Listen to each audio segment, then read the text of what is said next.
Avec Marketing School, vous allez pouvoir vous former au marketing en accéléré et enfin déconstruire, démystifier tous ces termes du jargon qui font du marketing une science obscure et parfois fantasque.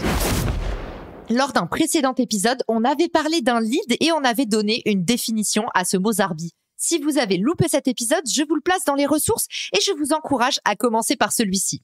Pour ceux qui ont déjà compris ce qu'était un lead, vous savez désormais que les leads ont un cycle de vie, un petit peu comme celui de la chenille au papillon.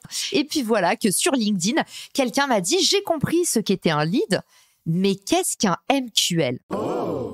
Le MQL, c'est l'étape de la vie d'un lead qui correspond au moment où le lead a déjà été qualifié par le marketing.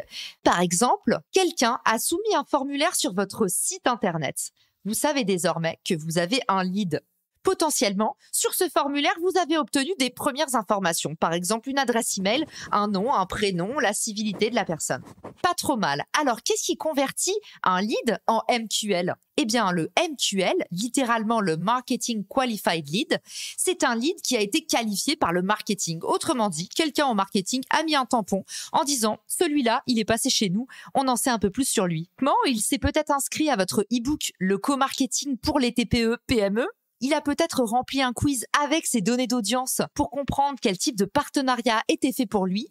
Et de fait, vous avez récupéré plusieurs informations additionnelles comme la taille de son entreprise, la taille de son audience, les canaux sur lesquels il est présent sur les réseaux sociaux, le poste qu'occupe la personne ou bien même son secteur d'activité. Vous le savez maintenant, un MQL, c'est tout simplement un lead qui est passé par votre service marketing. Alors, qu'est-ce qui se passe une fois qu'on a un MQL? Qu'est-ce qu'on en fait? Plus votre MQL va être rempli avec du contenu pertinent, plus il va avoir la sensation que votre produit ou service s'adresse particulièrement à lui. Et ça va donner un hardcore fan de vos contenus et peut-être, idéalement, un SQL. C'est quoi la différence entre MQL et SQL?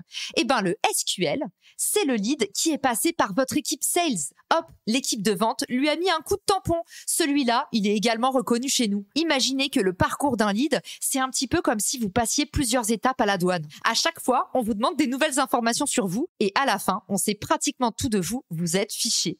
Le SQL, il a fourni différents types d'informations à l'équipe de vente, potentiellement parce qu'il a montré des signes d'intérêt. Par exemple, il a programmé une ou plusieurs démos, ou il a assisté à un webinaire de vente, ou encore potentiellement, il a commencé à engager dans une messagerie avec votre équipe de vente. Lorsqu'on est en présence d'un SQL, on a des informations beaucoup plus précises pour comprendre comment closer sa vente. Par exemple, quel est le besoin précis de la cible? Quel est le timing qui est envisagé? Et est-ce que cette personne a éventuellement des besoins corollaires? Par exemple, de la formation, une certification ou bien l'usage corollaire d'un autre logiciel dans votre écosystème. Vous l'avez compris au terme de cet épisode. Il existe plusieurs moyens de qualifier ou de scorer un lead. Et au cours de ces différentes étapes de vie, un nouveau nom lui est donné selon qu'il ait été identifié par l'équipe marketing ou l'équipe sales.